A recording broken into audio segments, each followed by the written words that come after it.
Good morning and welcome to the Interfaith Council of Contra Costa County's June 8th, 2023 elected council meeting. We're grateful that you're with us. Here are some of the latest YouTube editions, including our last meeting on May 11th and the big questions with Father Tom and Iraj Farzaneh with the Rossmore Interfaith Council. Upcoming events that are connected to our eye care service ministry, looking for congregations to co-sponsor for the food bank and eye care. Our Meaningful Mondays has started a new book called Welcome to the Wisdom of the World. And Its Meaning for You, Universal Spiritual Insights Distilled from 5 Religious Traditions by Joan Chittister. Great book. We're going to be reading chapters 3 through 5 for July 10th. We're waiting for our moderator to come, but we're going to go ahead and get started. And we are 108 congregations, monasteries, and retreat centers working here in our county to make it a more tolerant and understanding place. Dave, would you mind coming and moderating while Reverend Julius finds his way here? And we'll need 2 volunteers to help read the new covenant. We need the approval of minutes. Greetings, everyone. I think the first order of business is approve the minutes. May I have a motion to approve and a second? What do I see there? I can move. Thank you. A second, please. I second. Wonderful. All in favor, raise your hand. Let's just start. Let's get the sharing off and we'll be able to see. Oh, where's your Zoom? Oh, there we go. Okay. Very good. Thank you very much. Our opening faith. Oh, now we need the reading of the covenant. No, I've got a land acknowledgement. Okay, first. Okay, thank you. Let me get that. Keep it up here.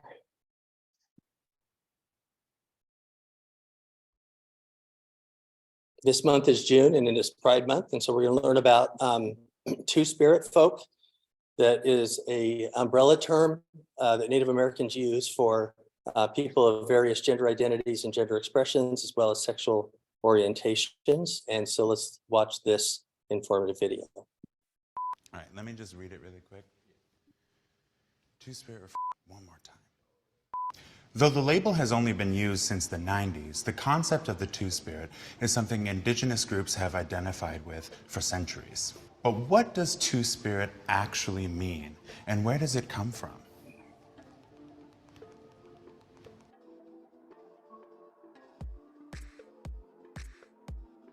So what is Two-Spirit? It's an umbrella term that bridges indigenous and Western understandings of gender and sexuality. You may recognize it as the 2 that sometimes appears on the end of LGBTQ2. There are many definitions and understandings of Two-Spirit, and each is nation-specific. The term was intentionally introduced by Native people with the goal of finding common ground and helping educate about traditional teachings in a contemporary context. The Two-Spirit Society of Denver offers the following definition. Two-Spirit refers to another gender role believed to be common among most, if not all, First Peoples of Turtle Island, North America. One that had a proper and accepted place within Native societies. This acceptance was rooted in the spiritual teachings that say all life is sacred. So how did the term Two-Spirit first come about? In 1990, in Winnipeg, Manitoba, Canada, at the 3rd annual Native American Gay and Lesbian Gathering, the term Two-Spirit was proposed and affirmed by consensus. The word was a potential solution to what Native scholars and activists called the problem of naming, or making the many different sexual and gender identities that fall under the Two-Spirit umbrella legible across Native and non-Native cultures alike.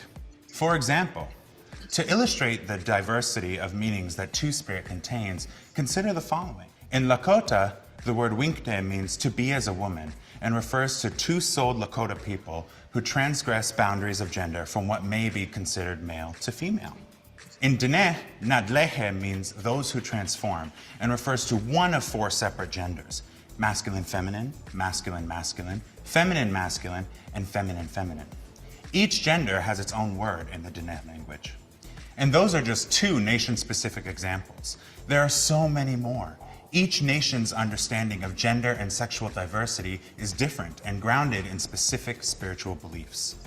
Although all nations don't have a concept of two-spirit people, across those indigenous nations that do, two-spirit people were historically held in high regard and often considered sacred or divine, holding important positions like matchmakers, medicine people, or warriors on the front lines of battle. Many two-spirit people perform roles traditionally assigned to both men and women. Witwa, a famous two-spirit of the Zuni or Ihumana, was known to take part in masculine tribal matters and feminine tribal matters, and was even sent as an official Zuni delegate to Washington, D.C. Part of the reason two-spirit was adopted at the 1990 conference was because much of the written record on the indigenous nations of North America begins with European contact. For instance, the writings of Jesuit priests from the 1600s contain references to berdaches, which means kept boy in French, to refer to those who embodied both male and female genders. These writings often focus negatively on perceived cross-dressing among the Anishinaabe.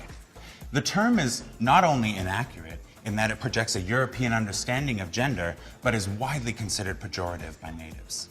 Two-spirit was an attempt at self-determination across linguistic barriers, because the existing language, foreign and imposed violently on the indigenous peoples of North America, was both offensive and deeply colonial in its gaze.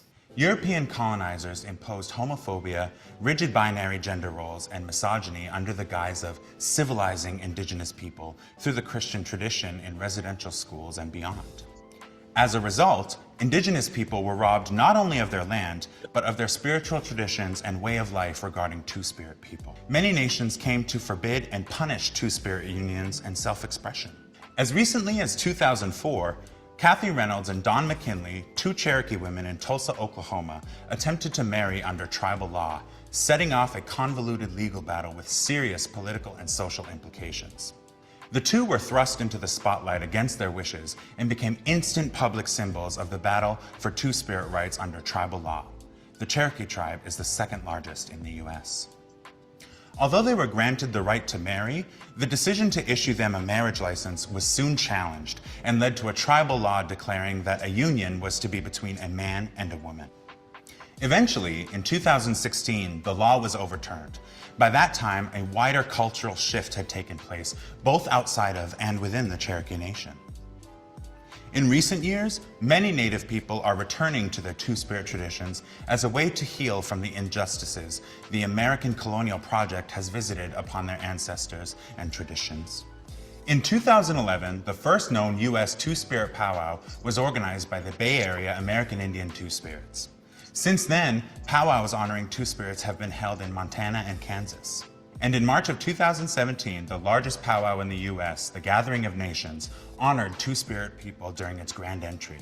Two-spirit identity is resilient and precious. It has survived centuries of colonial violence and prejudice. These sacred ways of knowing live on amongst Native youth seeking to know more about themselves, elders who have kept the traditions alive in spite of the odds, and anyone in between. It should go without saying, but two-spirit is not a poetic way for non-native LGBTQ people to express themselves. We're looking at you, Jason Mraz. It is, however, a sacred tradition among the first peoples of this land we call Turtle Island that all of its inhabitants should know about and respect.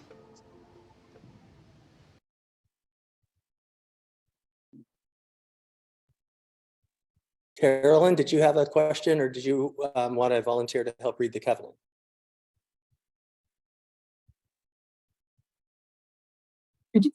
Were you talking to me, Jim? I will. Yeah. I'll read. In Or did you have- solidarity with one another, we each affirm. Our gatherings are interfaith gatherings. We come together from diverse communities to be inspired and transformed by the rich diversity of the faith traditions. We commit ourselves to compassionate and active listening as we engage in respectful dialogue.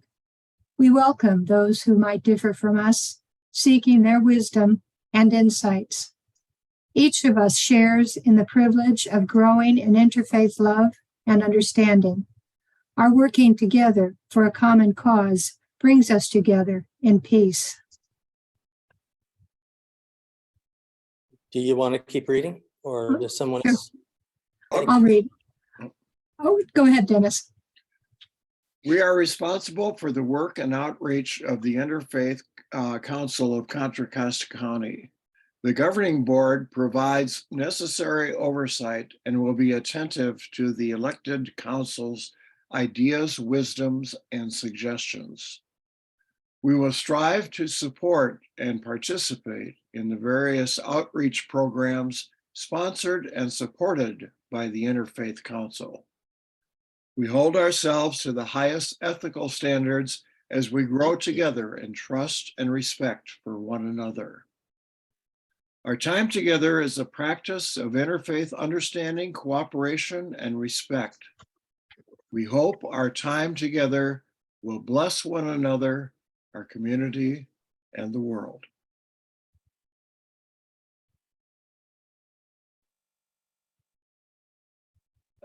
Opening faith reflection by Cindy Bilsborough of the Church of Jesus Christ of Latter-day Saints in Walnut Creek.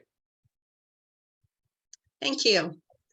I was thinking this week about the topics of gratitude and humility. And actually, I've been thinking about it for the past month or so. About a year and a half ago, I moved my parents into the area and have been primarily responsible for taking care of them. And as part of that, about a month ago, I had a circumstance where one of them became ill, had to take him to the hospital. We're there for, 7 hours, and it ended up he had kidney stones. So brought him home at about 11 p.m. and got a call the next morning at 5:30 that my mom had fallen and I had to go to the hospital with her. She was going in by ambulance, and spent another 6 hours in the hospital in the room next to where I was the night before. And so I was feeling kind of bad for myself and running around and spending time in the hospital. And then I thought about the scripture in Joshua chapter 24. And in that scripture, in that series of scriptures, Joshua is talking to the children of Israel and talking about the things that they had been complaining about being out in the wilderness, about all of the hardships that they suffered. And he related to them the blessings of God. And he said, look at what you have. You had Abraham, you had Moses, you were led out of captivity and bondage. You were given manna, you were given land that you didn't have to do anything about. And then he said in verses 14 and 15, now therefore fear the Lord and serve him in sincerity and in truth, and put away the gods which your fathers served on the other side of the flood and in Egypt, and serve ye the Lord. And if it seem evil unto you to serve the Lord, choose you this day whom ye will serve, whether the gods which your fathers served that were on the other side of the flood, or the gods of the Amorites in whose land ye dwell. But as for me and my house, we will serve the Lord. So I thought about that, and I thought about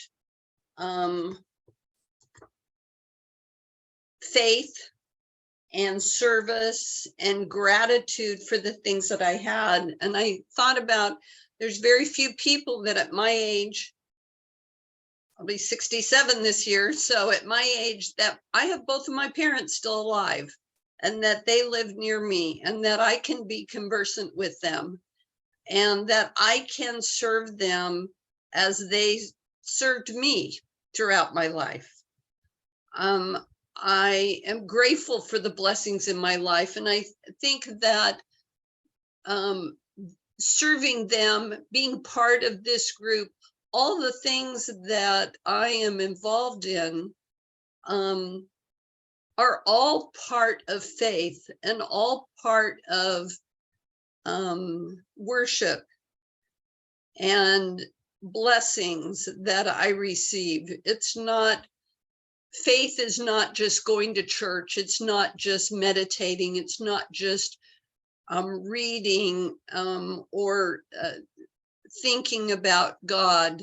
It is the everyday things and our blessings, and that we need to have the humility to understand that all things are through God and through our faith, and that and the blessings that we receive in our lives. And so that's my faith reflection this morning. Thank you very much, Cindy. I think so many of us can relate to aging parents and the challenges and the opportunities that we have to be with them during this time in their lives. Next, we'll have a community report. Cristina Zaldana from the Rainbow Community Center will share about their life-saving work. Cristina? Good morning, everybody. I see some familiar faces here. Good morning, Will. Good morning, Diane. Good morning, Reverend Rodney. And everyone else. Thank you for having me. It's a pleasure being here. My name is Cristina Zaldana. I'm the volunteer coordinator for Rainbow Community Center. I also manage the Kind Hearts Food Pantry, which we deliver fresh, healthy food to the community of seniors, immune-compromised folks, and recently we just opened it up to pretty much anybody that needs food. So I'd like to show you a little, I'd like to share my screen. Is it possible, Will? Okay, great, thank you.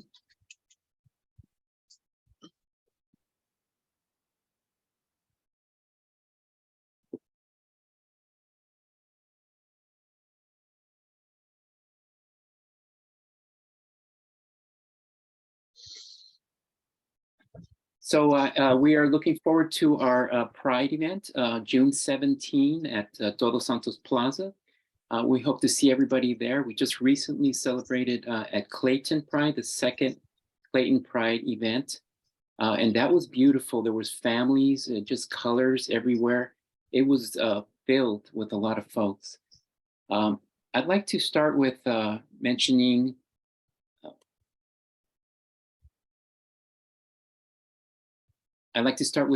our mission. Rainbow Community Center's mission is building community, equity, and well-being among lesbian, gay, bisexual, transgender, queer, questioning, and intersex LGBTQIA+ people and our allies. Allies are very important to us. Our vision, Rainbow envisions a society that advocates for and celebrates gender and sexual diversity, racial justice, safety, and liberation for all through healing-centered engagement. Our values are our authenticity, bravery, education, healing, and liberation. Rainbow provides an outpatient mental health services. We have many programs and services. We have youth programs, we have senior programs, we have programs for transitional youth that are in places that are unsafe or not doing well. We have youth programs. We have clinicians in-house. So our service promote family acceptance, bring families together, and improve their ability to communicate effectively. Our social and support groups include both professionally facilitated and peer-led support groups. We have a lot of peer support groups right now. We have a gender voice group. We have HIV positive group. We have a youth group, support group, and we are in talks about having a, it's called Barrier Free for the LGBTQI+ who are handicapped. We do have many events with these programs and services. We go out into the community and people come and gather. We have a theater night, game night, summer picnics, movie nights, luncheons. Here are some of the more of the support groups that we have. We have Amigos. We have a found family for transmasculine and non-binary folks. Like I said, Gender Voice, and also LGBTQA plus survivors of domestic and intimate partner violence. We have a men's HIV support group, as I said. MOCA, parents and guardians of transgender and gender non-conforming children support group. Senior Zoom lunch support group.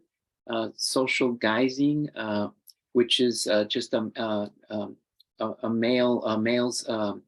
in the LGBTQIA community. And we have a Women of the Rainbow, which we just started up again. And of course, youth groups. So we're fostering a positive self-identity for the LGBTQIA plus youth ages for 11 to 25. We have youth mentoring, social activities, drop-in peer support. We have a safe space for youth to come in and after school to do your homework, to do whatever you like. It's a place where they can be, feel safe, and not be anywhere else that they don't feel safe. We offer, for the transitional youth, we offer hotel vouchers, transportation like BART or a Lyft, food and clothing, medication, relocation funds, legal assistance, housing assistance, counseling services, youth support services. Like I said, our programs are extensive.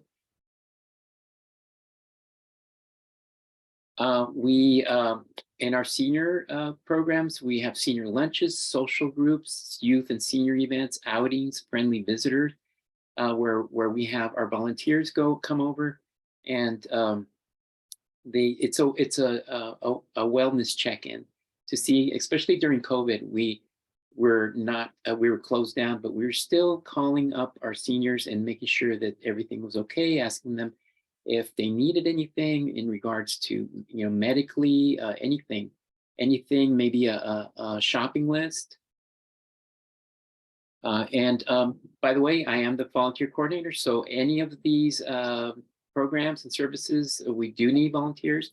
So if you are interested in volunteering, please let me know.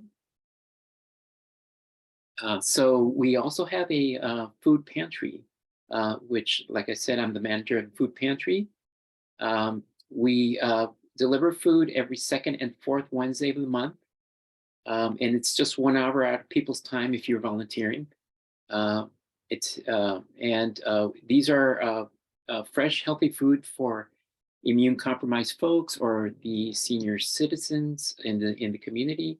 And like I said, we've just opened it up to whoever wants it, because as you know, some of the COVID checks that have been coming in are gone now, and also they have stopped a lot of the food stamps for some folks. So one of the things we pride ourselves with is having our SOGI training, and we give SOGI trainings to businesses, to individuals who might want to know how to navigate the community, to know how to act, and to know what to say, what not to say, how to be respectful and not disrespectful. We cover pronouns, intersectionality, and SOGI stands for sexual orientation and gender expression. And you can support us by following us on social media, spread the word about our work, book a training, sponsor Pride, refer a client, volunteer, join a group, or donate.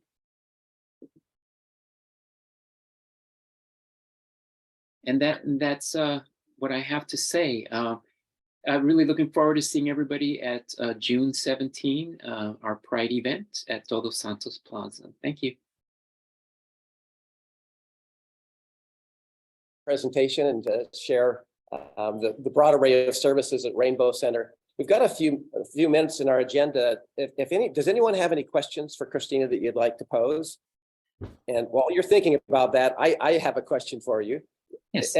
At the Rainbow Center, are there opportunities for group service projects, say a group of 6 to 12 people? What kind of group and projects are you thinking of? Well, I guess, is there, do you look for groups of volunteers to come in, or is it Yes. typically individual volunteers? Yes, we accept groups, especially for events and for the delivery of the food. We also partner with many organizations, so there's groups there. We're always about partnering with the community and many organizations in the community. Thank you very much. Diane? Hi, Christina. So nice to see you. What is your staff? How big is your staff, and how do you do your funding? Okay, so funding is would be Kelly Ferguson's department, but I can answer some of that. Our staff is about. Are you including the board as well? It could be a good 50 folks, 40 folks. Wow. Our funding is we take donations. We also partner with many businesses who donate. We take donations. Funding from the county. In fact, if you volunteer, those volunteer hours translate into funding for us, and as well as the people that we serve. The county counts heads, and we give the number to the county, and we get funding and grants. Dennis? Thanks, Christina, for your presentation. Thank you very much. I was wondering, do you folks get involved in advocacy work? For example, I've seen recently, and I believe it was Target that removed all the gay pride merchandise. Do you do any advocacy work, against movements like that? That's a good question, Dennis. In fact, I was gonna mention it to the board about Target. We have not discussed that yet. I'm sure the board has, but within our organization, we're not active in that. But we generally, it's more preventative. We generally help the community, and then but we do take on certain issues depending on what organizations we're partnering with. Thank you. Thank you, Dennis. Diane? I have a question. Diane? Carolyn. No, thank you. Thanks, Christina. I was wondering, where are you located? Where's your office? And do you work throughout the entire Contra Costa County? So that's a great question. I was meaning to mention, we are located 2380 Salvio Street, Suite 301 in Concord. And guess what? We are the only LGBT center in all of Contra Costa County. So we have our work cut out for us.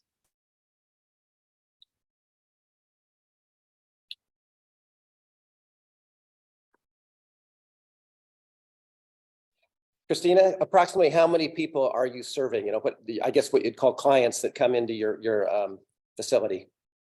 That I don't have a number for. I'm sure our data folks have that. I don't have that number at hand. Well, thank you, Christina. Thank you again. That was a great presentation, and appreciate the engagement. Thank you, everybody. Thank you. Have a good morning. Bye-bye. Next, we'll have a committee report from Reverend Will, who will talk about the development and of what's going on in our development committee and governing board. Following Reverend Will's presentation, we'll bring up Dr. Dale Weatherspoon, Reverend Dr. Dale Weatherspoon, who will introduce the discussion for today on White Savior Complex. Thanks, everybody. Good to see you. Let me get there we go. And I'm working with multiple screens here today. Sorry about that.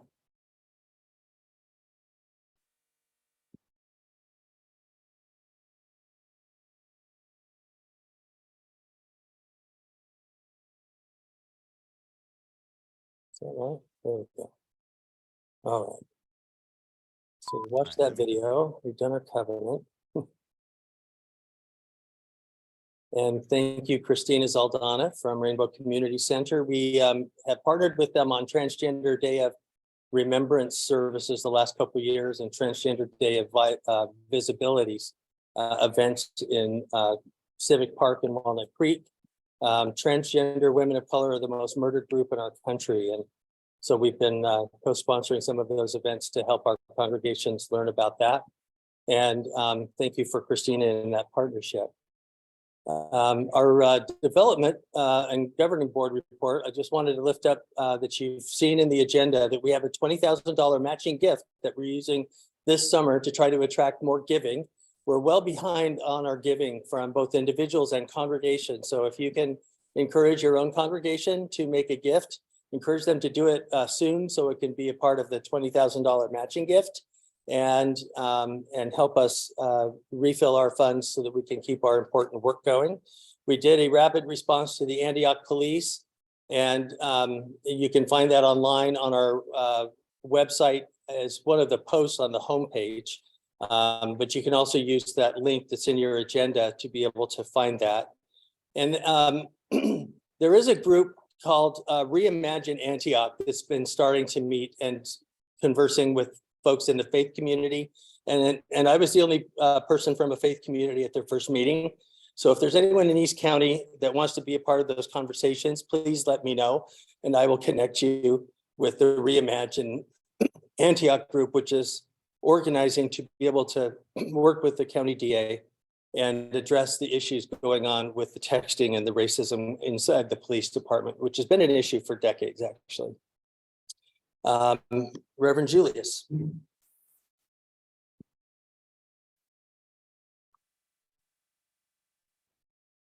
At this time, I'd like to introduce to all the Reverend Dr. Dale Weatherspoon, who is the pastor of the Easter Hill United Methodist Church in the city of Richmond.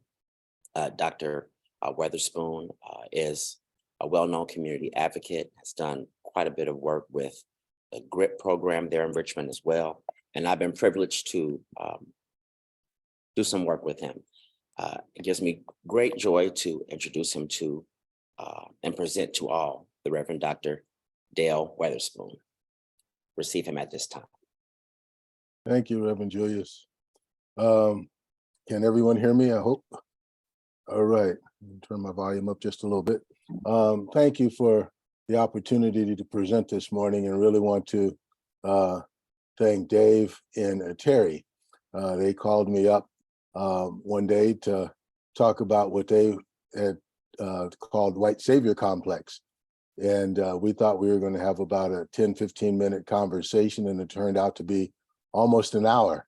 And it was a really good conversation. So I'm going to try to condense this into about 10 or 11 minutes this morning. So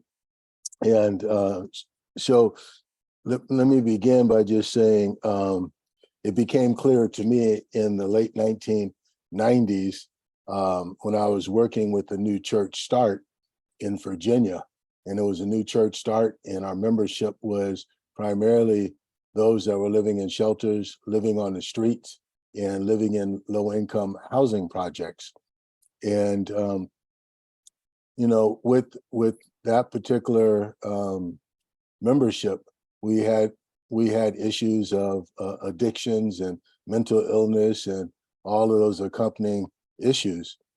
And what we kind of found a little frustrating, at least I found a little frustrating, was there were times that people weren't being responsible, as I thought, or and I was a seminary intern, and the pastor of the church thought people weren't just being responsible. And I noticed what was going on was that we were really enabling people instead of empowering folks. In some ways, you can say, and if you had an opportunity to read the article that was attached, serving is different from helping and fixing. We may have been trying to fix folks instead of helping to serve them. And And so we thought about how we could change our behaviors. We always want to look at ourselves first, and then how we could assist the others in becoming whole.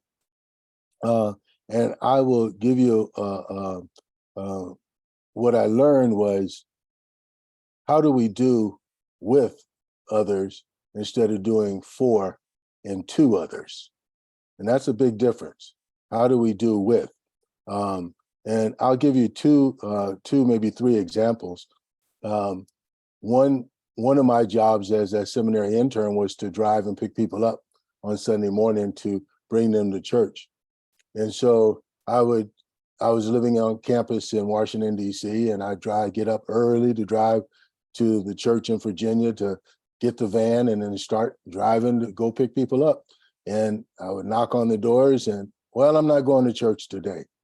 And after a couple of weeks, that started to get to be frustrating, right? It's like, man, I'm getting up early coming to get you, and now you're not going to church. And, that kind of set my mood in a negative light for worship. And so talking to the pastor, I said, this is not a good use of my time. It's not a good use of the vehicle, the van, wear and tear on the van and gas. And I said, how can we help folks to empower them? And so we decided that we would have them call the church on Thursday or Friday to say whether or not they were coming to church and needed a ride. And that made a really big difference. The choice was theirs, lessened a lot of frustration, and there was more joy in the van after the pickups driving to the church. Dale, it cut out, and I'd really love to hear what you were just saying. I heard that they didn't want to go, and you were talking to your pastor, and then it cut out. Oh, okay. I'm sorry. No. Can you say it again for me anyway? Yeah. I don't know about everybody else, but I missed it. Okay, yeah. Please let me know if it cuts out again. Thank you for that. Yeah, we decided that we were going to have people call the church on Thursday or Friday to see whether or not they were coming to church and needed a ride. And that made the ride more enjoyable, the conversations more enjoyable, and saved the wear and tear and the gas on the van. Another example, we were trying to help extend people's food budgets. And so we came up with a ministry that was Pancake and Praise. And it was held one night a month on a Wednesday night.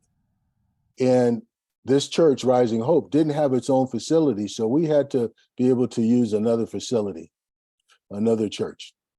And the other church wanted to have a lot of conditions. And then we said, no, we're not putting up all of those signs, telling folks what they can and can't do. Because if you don't do that for your congregation, we're not going to ask that you do that for our congregation.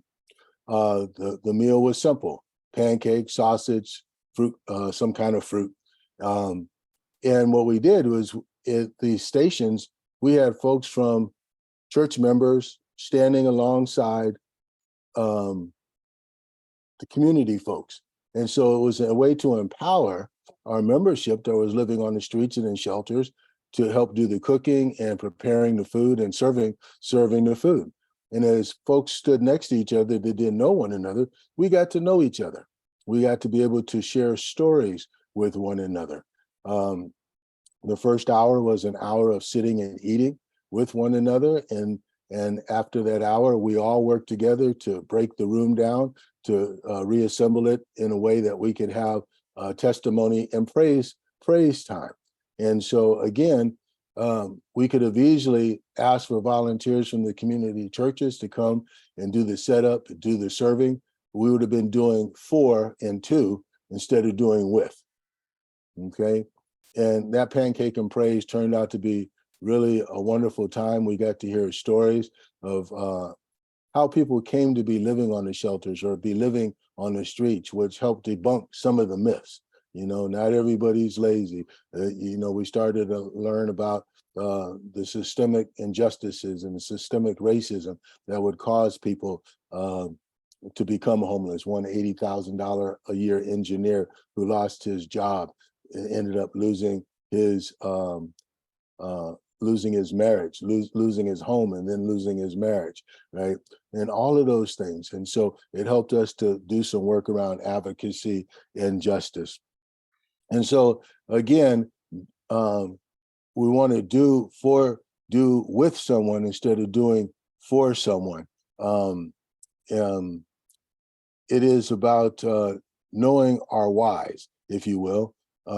Is what we're doing, is it for ourselves or is it for them? Is this about change or is it about charity? Sometimes we are more about charity as a church community where we feel good about ourselves. It's something that's short term and we can pat ourselves on the back and we can walk away. But it's, and charity is needed. Please don't get me wrong. Charity is needed. But it is also, in some ways, it's a Band-Aid while we're working towards the long-term change, which is justice, working for justice. And it's, and as we continue to work for justice, we'll eliminate a lot of the needs for charity. What do I mean by that? As we work for affordable housing, as we work for living wages, those types of issues, as people can be able to do more for themselves, we won't have these needs for charity work. Again, as we work with folks, we will dispel some of the myths, the incorrect decisions about business. Sometimes we harm, we mean to do well. We have minds we're doing harm, then we're doing good. And as the article alludes to, we can be looking down on others. We can be looking down on others. We could be being judgmental, and people will feel that. People can sense that. And so what's that saying? People don't always remember what you said, but they remember how you made them feel. Even on a one-off project, we can make a difference. You know, I always tell folks in my congregation, if we're handing out blessing bags on the street or at the coming off the freeway, you know, don't just reach out and hand it to the person, but ask the person what their name is. You know, oftentimes people haven't heard their name called, right? And just to let them know, you know, I'm going to be praying for you by name, right? Makes a difference and helps to restore and remind them, folks, that they're human. And so we take time to pray for others. We're planting seeds, right? As we treat others as human beings, calling them by name and not working to fix them, but working with them. If they're having good experiences with faith congregations, they'll more trust in faith-based institutions. A lot of times people come to our congregations as a last resort. And if they're not treated well, they're not going to come back, right? And so we want to be reminders that we're seed planters, that we're in the business of not helping, but serving. The scripture says, if you want to be great, be a servant.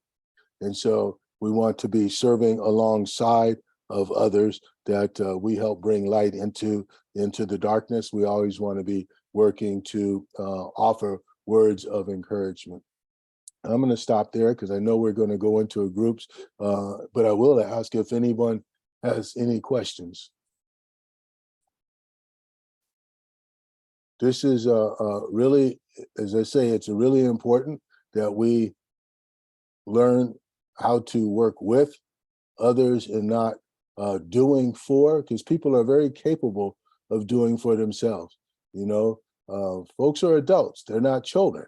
And so we don't go in treating folks like they're children, but we're really asking, what do you need and how can we serve and work alongside of you? And so not enabling, but empowering folks to be their best selves. Yes, Dennis. Dale, I think I'm unmuted. Yeah. Dale, with GRIP, do you folks advocate that type of approach, and is that very prominent in the way that you deal with some of the problems in Richmond? Yes, thank you, Dennis. On Tuesdays, we have staff from GRIP that goes out into encampments around Richmond to deliver sandwiches. And they not only deliver sandwiches, but they get to know people. They ask people their names. They ask people what their needs are. And by asking people their names and engaging in conversation and working to build relationships, because people don't come off out of the encampments just because you greeted them once and brought sandwiches. They've been able to build up relationships over time with folks, and they're able, by asking what their needs are, able to offer resources to folks. And so if it's trying to help them get driver's licenses or get their social security card, maybe it's something about resume writing. And so that's that conversation when you're working with folks, you're getting to build relationship. And so that is one of the ways that GRIP works with folks. And that's those encampments on Tuesday. If anybody wants to go on a ride along on a Tuesday, come over to GRIP and jump in the van and help to distribute the sandwiches and get to know the folks in the encampments. Thanks, Dale. Mm-hmm. What time is that? What time do you leave? I can check. I think it's at 11:30, but I can check, Diane. Thank you. How do we connect with you, Reverend? Here's my email address. Pastor Dale, D-A-L-E, 316@gmail.com. Thank you. You're quite welcome. And we'll be sending out updated contact lists for everyone soon. Okay. And that way you'll be able to have the information for getting in touch with each other. Yes. Okay. Thank you. Thank So you, Pastor Dale. You're Awesome. welcome. Thank you, Dave. Thanks for this opportunity to share briefly. Absolutely. And please don't hesitate to reach out to Pastor Dale if you'd like more information. This time, our Interfaith Dialogue of the day. What did you learn from this article? Can you recall a time someone did for you because they thought you weren't capable? How did that make you feel? Can you think of a service project or ministry you or your congregation can engage in where you are doing with instead of doing for or to? These are questions for our Interfaith Dialogue of the day. All right, we're going to start our breakout rooms, and we'll be able to, the folks online, you should be able to do your breakout rooms here in just a second. There we go. And we will come back at 9:35. So have a recorder ready and willing to share 1 to 2 aha moments you had in your group. Here we go.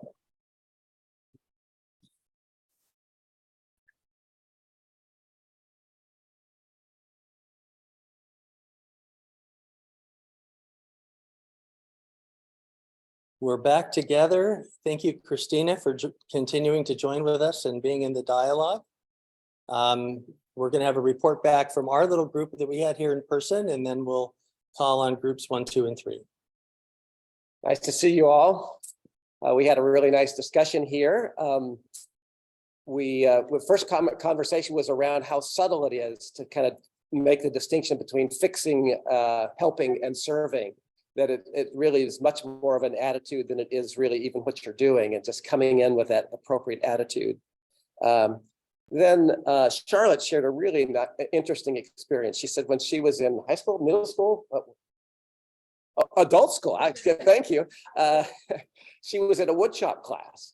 And as she started this woodshop class, there were a bunch of guys in the class too. And when Charlotte was having a little challenge, figuring out how to do something, the guys would come in and take over and just do it for her, kind of thing. And it was just, yes, it was so frustrating to her that she quit the class. And you kind of get that. Rachel Naomi Remens, I've read a little bit of her, of Reverend Will, even though you knows her, she lives in Marin. But she's been really big on being present. So this idea of just being present with the person that you're in front of is so critical, I think, for this. And then finally, we talked about how the difference between the golden rule and the platinum rule. Platinum rule, you're really looking at what does the other person want and need, as opposed to kind of what you think is the right thing. And I shared that I think this is my biggest challenge in my marriage. When my wife will share something of frustration or a concern, my immediate reaction is to fix. You know, here's the solution to this problem. That's kind of what I do, come up with solutions. But this idea of just really trying to be in that other person's shoes is works so much better than being a fixer. So that's our report. Thank you, Dave. All right, room one had Amelia, Carolyn Peters, Cristina Zaldana, and Kate Newkirk. Okay, I'll maybe start. We learned about programs where interns that serve in an office setting, but because there's so many opportunities of growth in that area, the opportunities are given for the people to decide, where they want to serve in that office setting to help, whether it's put on a program or help with vaccines, help with sex education. And that way, instead of telling someone what to do, they are more empowered on where they want to help and serve, and then opportunities are given so that they can still help build capacity. And the quote or the phrase that came with that was aspire to inspire. And that was really exciting to talk about, and that everything should be felt as building a community and immersion of people, instead of having we come to you or you come to them, like type scenarios where we're just coming together to build community and assist in growth of everybody at the same time. So those were the few notes I had. I don't know if Carolyn had more to add. We kind of shared responsibilities. It was breaking paternalism too. But you can go into these charitable actions and have some kind of a bucket list where you can brag about how many things you've done. And that's really not the object. It's really, like Kate said, sharing with others, not just providing. That's what I have to add. Thank you. Room two had Dennis Wasco, Greg Kremenliev, Reverend Rodney, and Ronnie Boyd. Who's reporting for your group? I guess I'll start out, and anybody join in, please. We, kind of had difficulty with the whole concept because so many of these things are needed. Giving to other people, and the charity is good, and things like Rodney was talking about his congregation and winter nights. How do you do that good work and yet not have it be just charity, but kind of evolve into change. And and I was talking about a food bank that we have at our parish, and it's difficult. A lot of it has to do with attitude, and just like Reverend Dale said, make sure that you ask the person their name, try to get to know them as much as possible. And I just thought, in our food bank, maybe ask some of the people that come if they would help maybe 1 week to give out the food, and so that we can get to know them and kind of what their real situation is. And we talked about being sometimes not having people do stuff for us, and there can be an attitude of, well, I don't need the help, or I don't want to be helped. But at other times, there are situations where we might be sick, and and we really need the help. And so it's kind of a two-edged sword. And Greg had a great quote from Bob Dylan, and that was, Greg, please help me if I'm wrong here, but the vagabond standing at your door is wearing the clothes that you once wore. So, that's the attitude that we should have. And the last thing was anything that we can do in regard to advocacy and working with other other groups like the Rainbow Center that Cristina was talking about. Anything that we can do to act with those people and to help the different groups that are already working, is to the advantage and can be serving rather than talking down to. Thank you, Dennis. Anyone else from group 2? Thank you for being with us today, Cristina. We appreciate you, and keep up the great work. And we'll see you at the next Transgender Day of Remembrance. Thank you. Sorry I have to go, but thank you very much, and happy Pride, everybody. Happy Pride. We'll see you at Pride. Happy Pride. Room 3, Christine Nadeau, Cindy Bilsborough, Dave Weatherspoon, and Diane Maltester. Well, I guess I can initially talk. We talked first about GRIP and found out a lot about GRIP. So that was a great thing. But one of the things we talked about was our attitude when we go in to serve. Are we serving to make us feel better, or do we have a real spirit of service in helping others? Because it's a fine line between the things that we have and where they are. Who knows, given the circumstances, we could have been in a similar type of circumstance. So we need to go in with respect and not praising ourselves as to how good we are for doing this, that, and the other, but to think of the people that we are providing service for. I also, thank you, Cindy. I also really liked the comment Dale made that we come up with projects our churches come up with projects we think people need rather than what people want, and to be wary of that, and to remind ourselves to maybe use the word serve rather than help. And when we're going to serve. And Cindy has toured a couple of places so she could be more familiar into what they would need. And I also feel like it should be accepting service on a smaller basis. Anytime that someone wants to help you, let them help. Let them feel like they're part of a project or whatever you're doing. I think that was all I wanted to add. I think I have problems sometimes where I slip into this language of the homeless as opposed to people who are houseless. And there's a subtle difference there, because when we say homeless, all of a sudden there's this images that come up about people and judgments that come up, and we don't see them as people, as opposed to people whose situation right now is temporary, that they're houseless, right? And so it is Or living without shelter. right. And so it is that words do matter.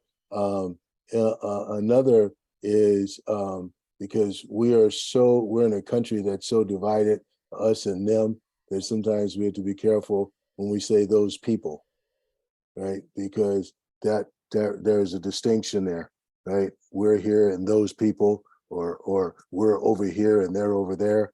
And so we all have some privilege, and we have to be careful of how we use that privilege? Is it used to harm or is it used to help?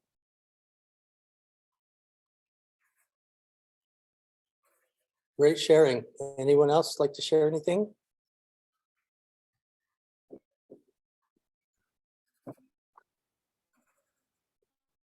All right.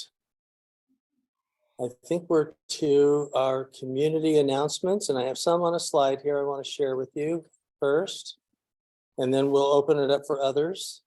Rossmore Interfaith Council is inviting participation in some of their upcoming field trips. Channing Miller is their interim president or chair of the Rossmore Interfaith Council, and they've got one to Father Tom's Interfaith Peace Project, which is at 4517 Buckeye Court in Antioch.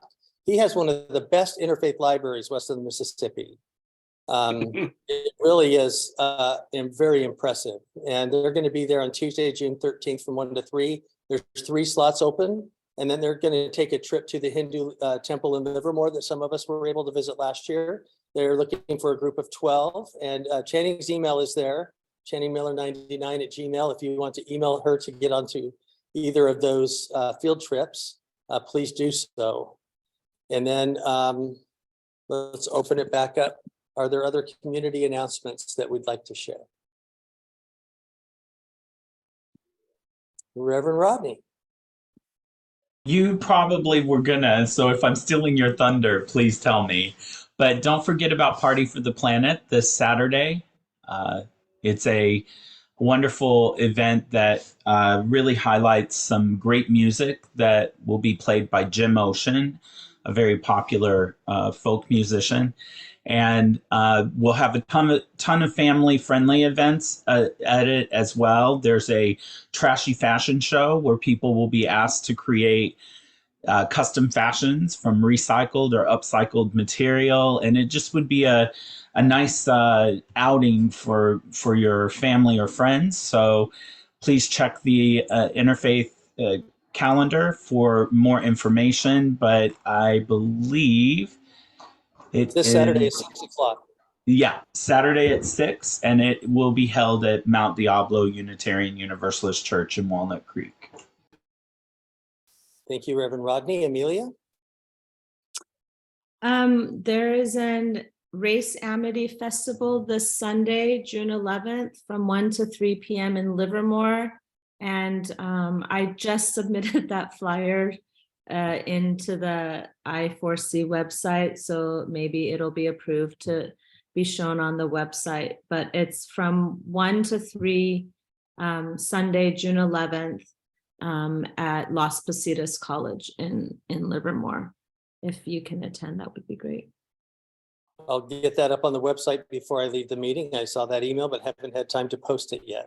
It's okay. I just did it during the meeting. I'm sorry. If you have an event that you want to share, if you go to our website, interfaithccc.org, there's an events button on the top, and underneath that, if you just hold your cursor over the top of it, is submit your event, and a form comes up. You copy and paste all your information in there, upload a flyer or image, and then it submits it to me by email, and I can confirm those that are good, and we get a little bit of spam on that, but this is your interfaith events calendar. If you have anything you want to share with the faith community, please put it on there, and we'd love to share it so other people can hear about what's going on in your faith community as well. Any other community events? There is, I don't know if we've announced this earlier, but the Pride in the Park on Saturday in Concord at Todos Santos on Saturday, the 17th. I believe it starts at noon. Yes. And I'll get some information up on the website for that as well.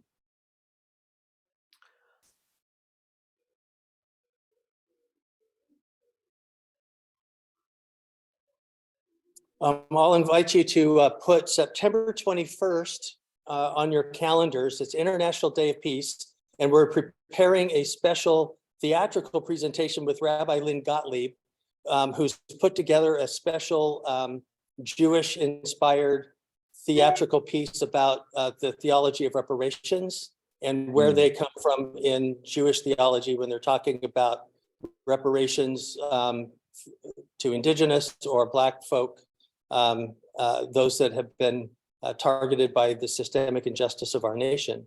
And so it's going to be at Diane Maltester's congregation, First Christian Church of Concord, DOC, right there on Willow Pass.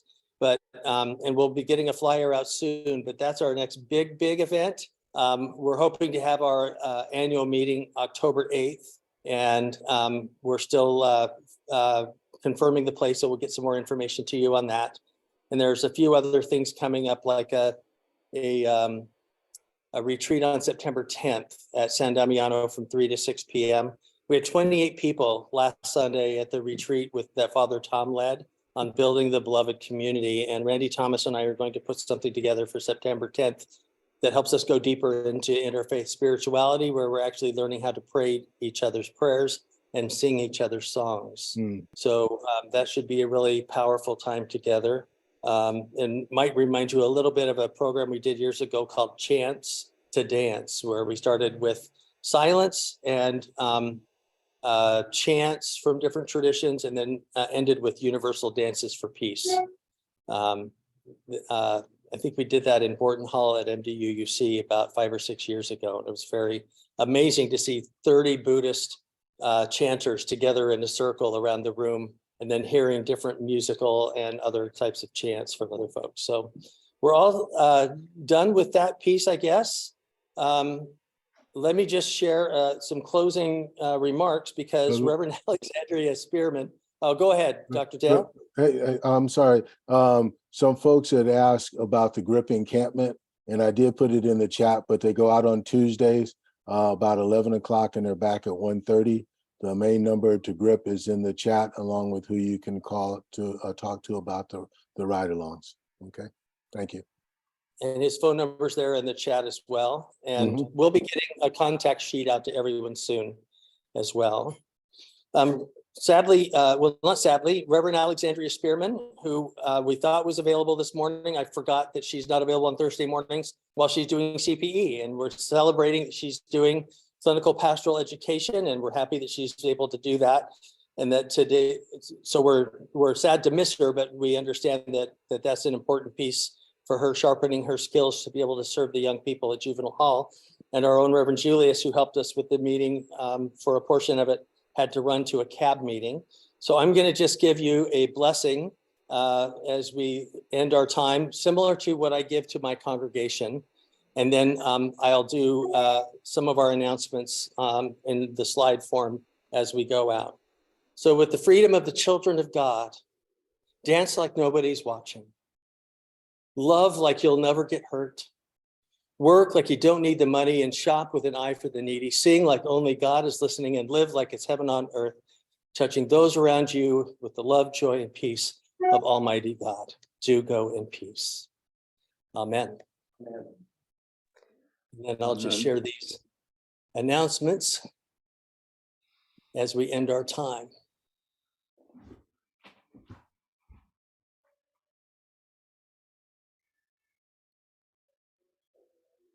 A full interfaith calendar in June and July.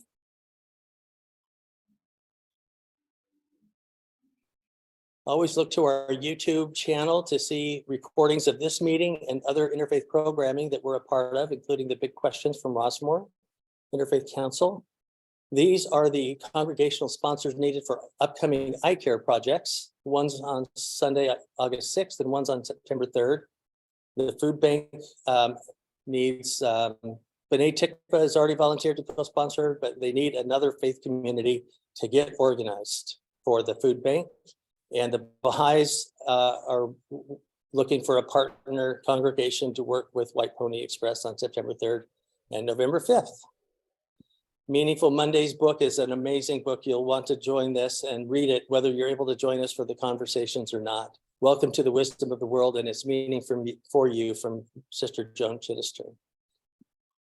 Our work connects us to one another and helps us be better people as we work in the intersections and even the disagreements between our faith traditions. So let us continue to do that work, envisioning a world of interfaith peace. Have a great week, friends. Thank you. You too. Thank you all. Thank you, everyone.